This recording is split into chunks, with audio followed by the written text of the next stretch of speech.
Every year they forgot my birthday, but spent thousands on my sisters. This year, I decided to remind them in a way they'll never forget. Hi, my name is Natalie. I'm 35 and I work as a librarian in Portland, Oregon. I've spent my life surrounded by stories, quiet, thoughtful, often overlooked. In many ways, that's been my role in my own family, too. My younger sister, Avery, is 3 years younger than me and has always been the sun everyone orbits. She's radiant, magnetic, the kind of person who walks into a room and makes everyone feel seen.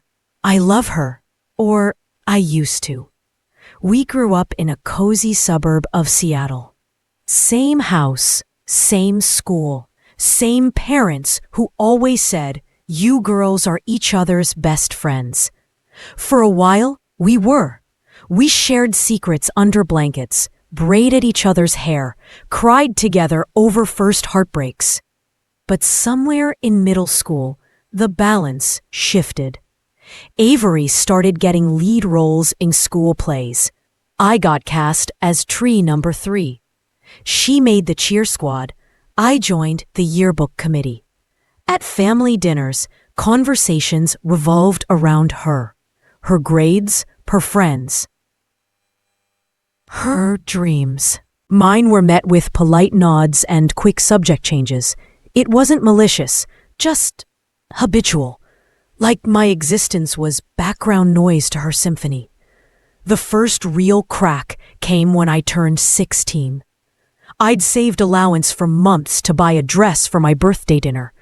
But the night before, Avery came down with a migraine, and my parents canceled everything. "We'll do something special for you next weekend," Mom promised. We never did. 2 weeks later, Avery's 13th birthday rolled around.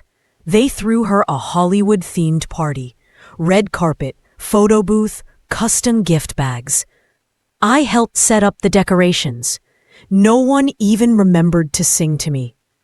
By the time I hit my 20s, I'd stopped mentioning my birthday altogether. If I didn't bring it up, maybe it wouldn't hurt as much when they forgot. But they always remembered Avery's. Her 21st? A weekend in Napa Valley, $8,000, all expenses paid. Her 25th? A surprise engagement party. She wasn't even engaged yet. My parents just knew her boyfriend would propose soon. Her 30th? A yacht party on Puget Sound. Champagne, oysters, a live band. Meanwhile, on my 30th, I sat alone in my apartment, eating takeout, scrolling through photos of her celebration. One aunt commented, "Avery's parties are legendary. You're so lucky to have such fun family." I laughed out loud. Lucky, right. This year, I turned 35. I'd just been promoted to head librarian at my branch. I'd bought my first home, a tiny bungalow with a garden I was learning to tend. I was finally happy, whole, at peace. And for the first time, I thought, maybe this year will be different. Not because I expected a party, but because I'd started setting boundaries. Last Christmas, I gently told my mom, "I'd love it if you remembered my birthday, even just a call." She'd hugged me and said, "Of course, honey, we always do." So on the morning of my birthday, I woke up hopeful. By noon, silence. No calls, no texts, not even a social media birthday sticker from my dad, who usually posts those for everyone, even his barber. At 3 p.m., I saw it. A photo popped up on Instagram, my mom's account.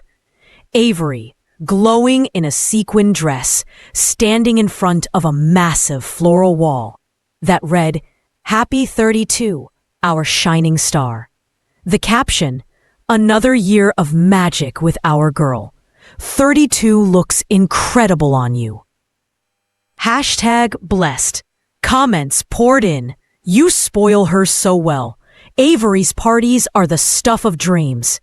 I stared at the screen, my chest tight. Not because I wanted a party, but because I realized they didn't just forget me. They actively chose to celebrate her while erasing me. And that's when I made a decision. I opened my laptop, logged into my bank, and did something I'd never done before. I donated $3,500, the exact amount they'd spent on Avery's last 3 birthdays combined, to a local shelter for foster teens. Kids who, like me, had learned early that birthdays aren't guaranteed. Then I wrote a short post on a private family group chat. Just 5 lines. Happy birthday to me. Today, I chose to honor the child who never got a cake. I donated in your names to a shelter that gives forgotten kids a real celebration. No need to reply. Just know, I see you, and I'm finally free. I hit send and turned off my phone. What happened next? Chaos. My mom called 12 times in 1 hour. My dad left a voicemail. Natalie, this is inappropriate. We've always loved you equally. Avery texted, why would you embarrass us like this? I didn't ask for those parties. But the real shock came 2 days later. My aunt, the quiet one who always sent me a card with $20, called me in tea. Natalie, I had no idea. Every year, I asked your mom if you were doing anything for your birthday, and she'd say, oh, Natalie's low-key. She doesn't like fuss. I thought you just didn't want attention. Then my cousin messaged, remember when I threw that surprise party for you at 28? Your mom told me you hated surprises and asked me to cancel. I felt so bad. One by one, the truth unraveled.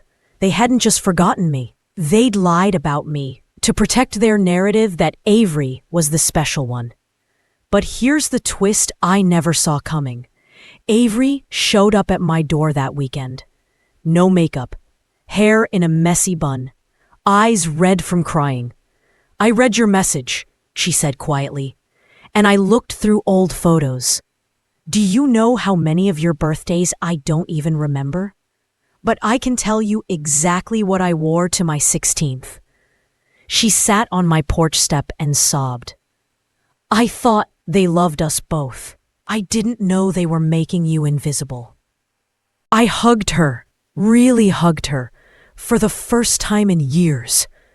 It's not your fault, I said, but it's also not mine.